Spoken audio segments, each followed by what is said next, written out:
IFL TV, proudly sponsored by Everlast, and I'm delighted to be joined by my good friend John Thain. John, how long has it been, mate? It's been a while. How's things? Too long. Yeah, it's been a while. Yeah, definitely. I'm good. I'm in a good place. I feel good. I'm enjoying the sport. It's yeah. I'm enjoying my training again.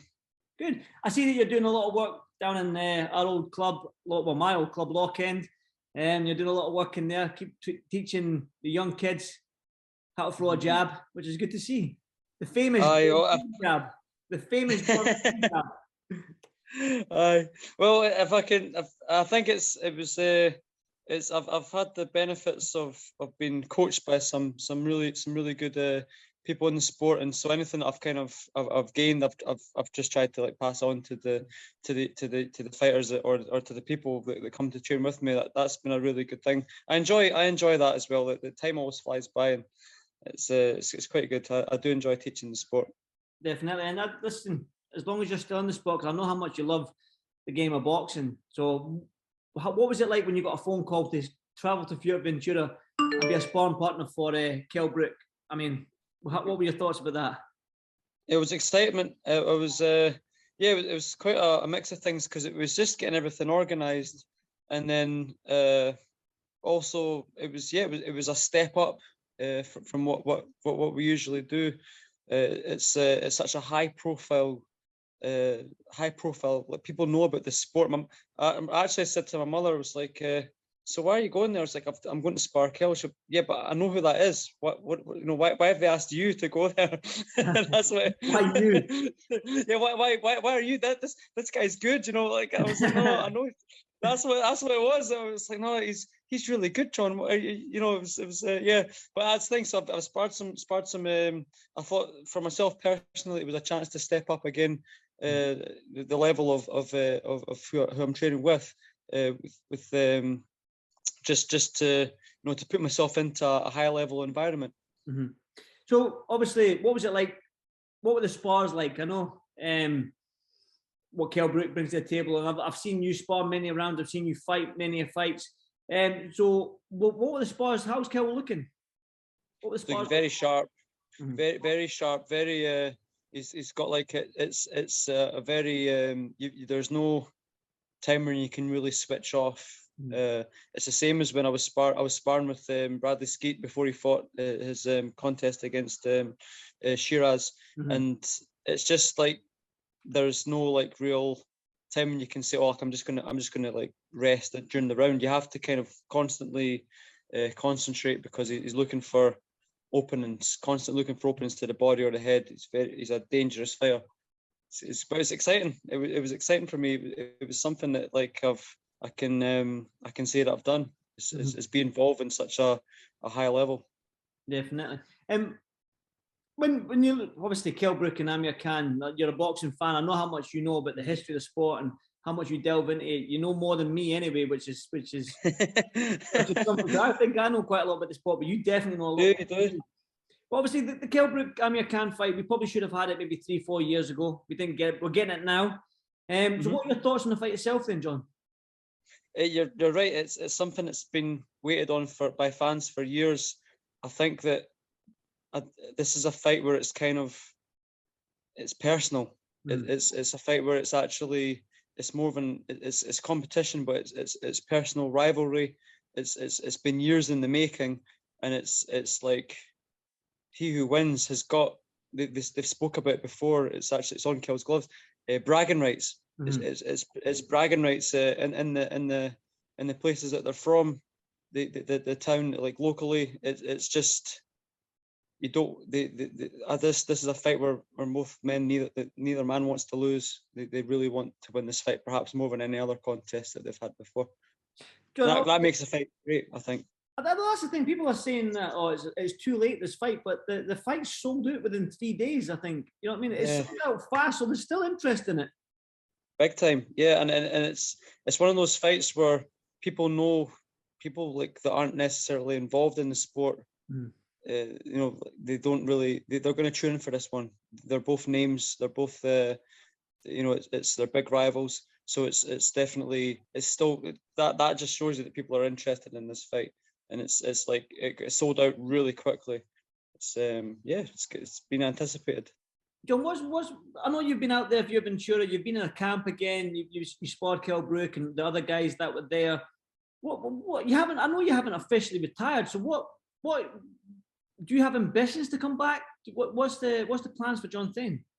It was I haven't really set up anything like a specific fight date or anything, but for me it was just I went to start training back again in Lochend about like after my last contest against, so that was a while ago now, and then I started working as well with it was Maggie Bruce and her son Louis from MPT. This is a mental performance training, and I just told them a few things, and for me it was just now it's about feeling the benefits from that work that we've done, and that she'd been working with a few fighters in Lochend, and it was just and what I realized was I wanted to test the waters really against some top fighters, and that's luckily that it just sort of happened, and I was able to spar with Brad before Christmas in the Engle gym, and that in itself was a great experience.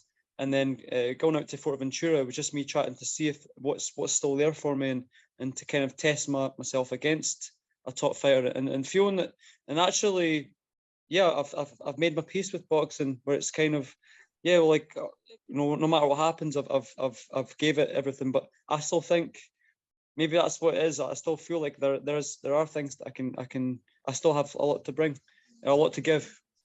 The thing is, you've although you've had these losses, John, but you've never been outclassed, outboxed, you've never been hurt. I mean, the Bradley Skeet was a close fight. That was on 3 weeks' notice, and you still gave a good account of yourself. Lewis Crocker, that was one of them fights where you took on, again, probably another short notice fight. Ekin Dayu, you know what I mean? That was down in his hometown. You fought, all your losses have been away from home. You've not fought in Scotland. Do you know what I mean? So it's you've always got, you're always there. You're always in the fight, so you can hold your head up with that. You know what I mean? And I appreciate what you said there as well, because it's very nice of you to say that. I did with respect. I did have time to prepare for it for Lewis. I didn't for Lewis Crocker. I just haven't. You can't make excuses, but the fact that I just didn't perform, and that's on me though. I'm accountable for that. He won the fight, and that's it. And what I realized was I had after that last fight is that I had things to fix, things like problems and stuff which I wanted to address, and that's why, to go in and compete again would be me like looking to kind of put those things right, so I can actually perform to a level that I would say, I really gave it my best. I performed tonight. I'm not just someone that does it in the gym and can't do it on fight night. Question is, I'll put it bluntly, do you want to fight again? Yeah, I think it's something that's in me, and it's something that's, and maybe that's something that's like in all fighters that have fought, is that they still kind of feel the ambition to go in there and to perform. And for me it was like I'd want to have things in place. The last couple of contests, I don't like making excuses. I always feel like it's quite it's like you kind of blame the outside influences and stuff. Mm-hmm. I lost those fights. I was the one that was in there, mm-hmm. But I was kind of like the person that had to fight, because when we had our interview in the park, I remember that time, and I was it wasn't like the best time for me, like personally. And that's not me making excuses, but it's like I needed the fight. Mm-hmm. I needed the fight where I needed like the clear debts and things, and to actually kind of quick, like wipe the slate and everything. And for me now, so looking at me now with going into a contest, is where I don't have to fight now. It's where I'm doing it because I want to do it. Mm. And if I'm doing it now, it's going to be certain things that I want in place, like where I'm going to do my training camps and all that sort of thing. So I've not really made a solid decision just yet.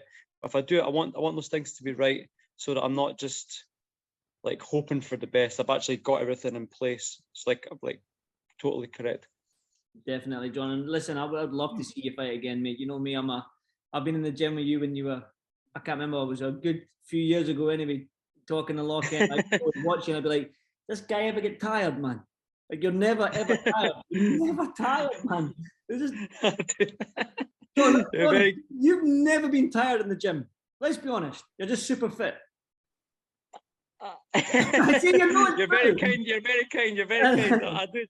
I do think that sometimes it's like it's if anything if you're fit in a boxing ring, it's the terrible place to be tired, and it can, even when you are fit, it can be a terrible place. So I've always tried to keep myself look after myself, and that was it. So the last few months it was just for me to get into. I'm just doing it for myself, where I'm going in there, and I wanted to see, and I really wanted to see if I can still compete at this level, and I feel good about being in those camps. I would like to have. I do think about it's like having that one last go for it, and I'm at peace with it. But whether it goes right or whether it goes wrong, it's not about like I've nothing to prove to anyone. I don't feel like anymore where I have something to prove. I'm just doing it because I love it that much, and that's why it's you've got to have certain things in place and everything, like, so there are a few worries, and that's that's the way I want to do it. Good stuff. Well, listen, if any promoters, managers, anyone looking out there and are able to give John Thain a fight, then you're all ears. Aye, it's great. I must say thanks to everyone at MTK Forteventura, because they really welcomed me there. They gave me they treat me so nicely in that gym, and Engo gym as well. Just having me being part of that camp for a short time was an honor for me, because it was a real window into that world of like serious world class preparation. Like both times with Brad and with Kell as well. They really and they're consummate professionals. It's like, don't talk to him when he's training. That's what I've realized now is don't talk to they're there to do a job. When they're training, they're fully focused. I don't think people have to understand how focused Kell is on this fight. I say Kell like I know, but he was he's 100% devoted to this contest. It's like you can't question it. And so I think that's what makes me look forward to the fight even more, is that these guys, both of them, really want the win. Definitely. And listen, both of them might roll back the years, and we could be in for a great contest, like you said. So who knows? Absolutely. Aye. Sometimes aye. Sorry. On you go. John, you go. See what you're going to say. No. Well, I still think that the fights, it's because they both want to win so badly that it could have happened at any time, and it's just glad that's happening now. John, I couldn't let you go without talking about our friend Josh Taylor, man. I haven't spoken to you since he became undisputed champion, and what he's done in the sport just now, and obviously he's got his fight with Jack Cattle coming up next month. Josh very well as well. We've been at lock-in with him, and you sparred rounds with him, man. When you look at how far Josh has come, man, I mean, how do you feel about that, man? Did you ever think he would get to? We probably both of us knew he was going to be a world champion, but did you ever think he would get at 18 fights and so on? Did you ever think that? It's something that it's not a shock, but it's just like it's the actual. When it still happens, it's quite like, wow, he's got the wow factor. He's got that. He's just got it. And he's always had that certain level of confidence in his own ability for like since when he was a teenager. We were all traveling on a bus when we were amateurs, and there was a guy we were talking for like some reason like about who we wanted to box, and he was like, I want to fight Rocky Wright. And Rocky Wright was someone that was kind of like seen as a bit of but he was a star. He was on the GB team. He'd had about 50 odd contests, and Josh was very new to the sport, but he was like, I want to fight him. And he was younger than him, and everyone was like kind of not smart, like kind of they were kind of dismissing his chances a bit, and I was like, this guy's got some serious confidence in his ability. He's not afraid of anyone, and that's like I always remember that. And so it's like, but you look at him now, and that's the thing. He's definitely taken that into his career. So yeah, he's been doing this for years, like just facing the best guys possible, and always like coming out on top. Like my heart went out to him when he went to Commonwealth Games. It just the first time it just wasn't quite there. But yeah, I remember watching him like when he was sparring before it, and it was just not his time just yet. But then when I went to spar him before he won the gold, it was like he was like $1 million. It was just it was horrible. It was horrible sparring him. It's like it must be great sparring a world champion, like sparring, like it's horrible. It's like you know, like for me it was like I know what I want to do, but he's like he knows it as well. So he's not letting me do it. It's great. It's for me. It's I'm very proud to see what he's doing, and he's worked hard. He deserves his success, 100%. Definitely, John. Listen, it's been an absolute pleasure to speak to you, my friend. I'm going to definitely pop into Lochend and see everybody again in the coming, probably in February when I come down through to Edinburgh again. I'm through in the West just now, so I'm definitely going to come to the gym. You can probably take me on the pads and teach me some new things. You know what I mean? I'm always...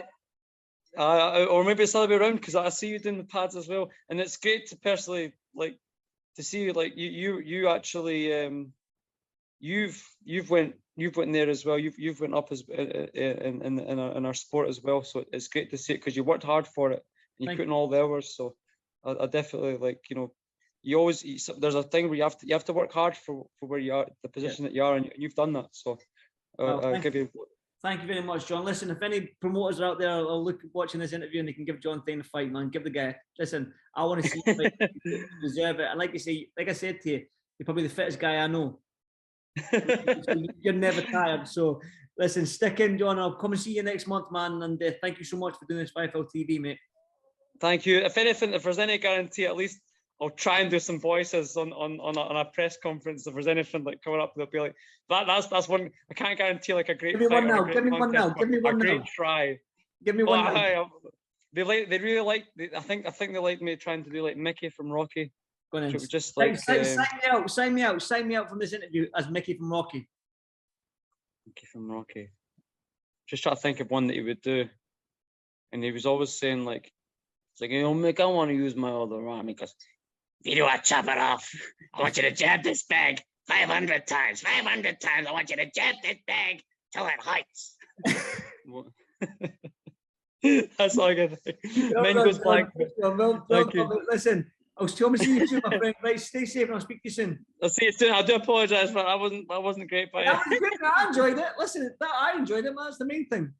That's the main thing. That's one thing. I never think like, oh, am I good? Or did people enjoy it? That's what I want. There you go. Cheers, John, man. I'll speak to you soon, mate. Have a good day. Thanks so much. Cheers. Take care. Cheers.